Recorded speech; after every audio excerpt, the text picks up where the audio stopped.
So, Jane, in June, you and a couple of other people like Lizzo and John Legend signed an open letter in support of what they call defunding the police. Now, that's a phrase that is, I believe, misunderstood and used against the correct people. Can you explain what that actually means so that people understand that defunding the police doesn't mean you're going to eliminate the police force?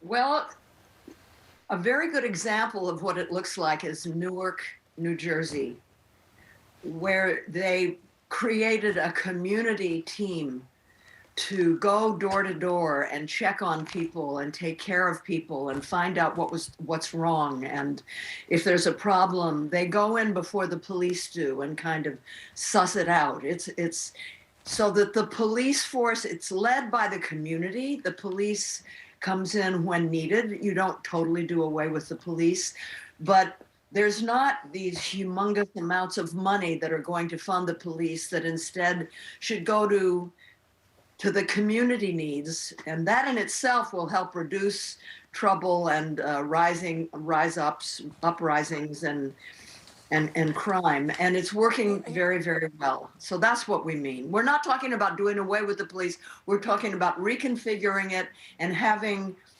communities take the lead. So then why don't we call it reconfiguring the police instead of defund the police?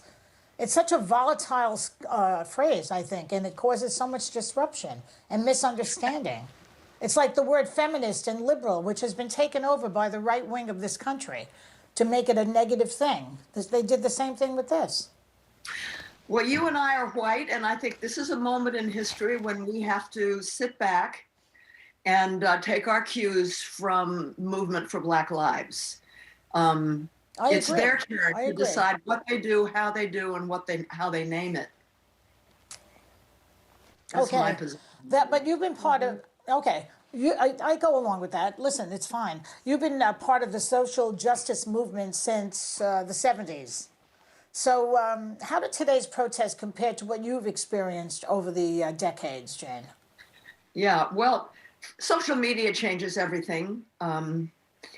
It has its bad parts, but it's kind of wonderful when you're an organizer and you're trying to pull together demonstrations and protests and uprisings. So that changes. But also, I think the fact that a lot of the movement for Black Lives, or especially Black Lives Matter, is led by women, and they lead with joy. I watched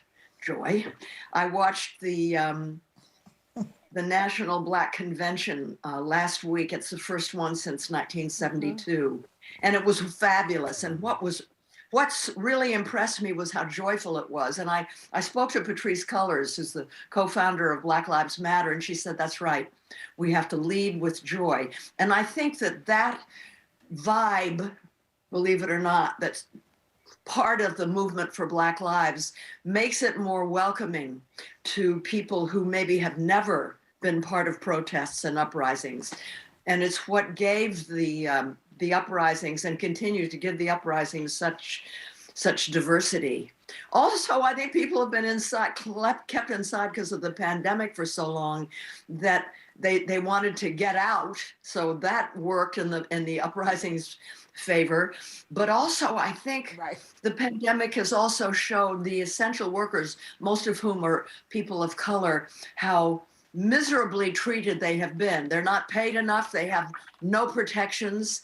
And yet they are the people that make our lives work smoothly. And I think there's a tremendous feeling of support for them. So I think people were ready to step out of their comfort zone and do something in solidarity with Black lives. So I think it's just been great. And I think it's going to do more than just protest. I think it's going to really lead to things. I don't think this is not going to go away. No, it's not going anywhere. It's not going anywhere because we all see ourselves now. People now see themselves as being, also on the receiving end of a lot of things. So maybe this is what it takes. It always takes people to see themselves in order to make a change. It's always so good to see you. I'm just always so proud that I know you. Anyway, Jane Fonda, her book, What Can I Do, is out now.